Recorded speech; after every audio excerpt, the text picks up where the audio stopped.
So it looks like Meta just actually ended up announcing their Meta Quest Pro. So now I want to do a quick little comparison between this and the Meta Quest 2. Now, I will probably end up pre-ordering the Meta Quest Pro and then comparing them side by side, but I will tell you, the people who are planning on buying the Quest Pro, they're reaching a different audience. It seems like they're mostly reaching business professionals and or like businesses in general, in order for it to become more like a use case in the real world of like certain businesses implementing it, because this thing is not costing the same as the Quest 2. This thing costs $14.99, which is much more expensive than the $3.99 for the Quest 2. So, Meta's still going to be selling the Quest 2, so keep that in mind. They're reaching two different people. Now, they are also redesigning the controller a little bit. They also redesigned the headset as well, which is now pretty much a completely different headset for the most part. And it's also releasing October 25th, which is about 2 weeks from now. Now, Meta says that they actually cut down the depth of this specific headset by 40%. So one of the biggest complaints of the Quest 2 was pretty much, the heaviness and how annoying it is to kind of put on your head,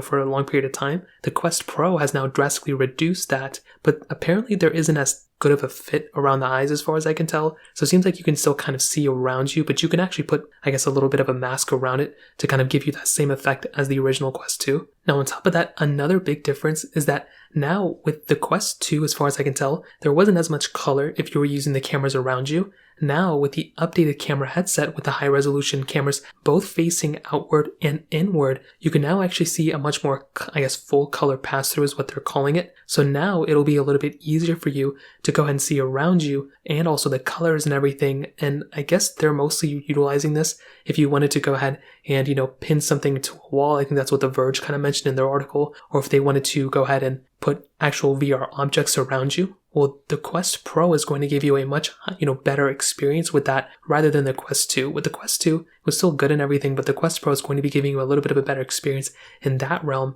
On top of that, the specific headset now uses Qualcomm's newer chipset, which is the Snapdragon XR2 Plus. So they're actually estimating that it can give you 50% more power than the Quest 2. It also has 12 gigabytes of RAM inside of it instead of 6. So you're doubling the amount of RAM and you're getting 50% more power within the Quest Pro, which is actually pretty crazy. It also seems like the resolution of the panels are now higher, which is really cool. And it seems like it's going to just give you a much better experience within the display as well, which personally I didn't really have too many complaints about, but now it's improved quite a bit. And now with the newer type of controllers and the few images that I've seen, it looks kind of the same thing, but it's a little bit different. Like these headsets come now like in the dark color, and the controllers are dark now too, which I actually do think looks really, really nice. Now, it does look like one of the bigger downgrades between these two is with the battery life. It looks like the battery life on the Quest Pro has gone down substantially. Not substantially, I don't want to give it the bad impression, but it doesn't seem like it's going to be as good as the Quest 2. So that can also be kind of a disadvantage for this.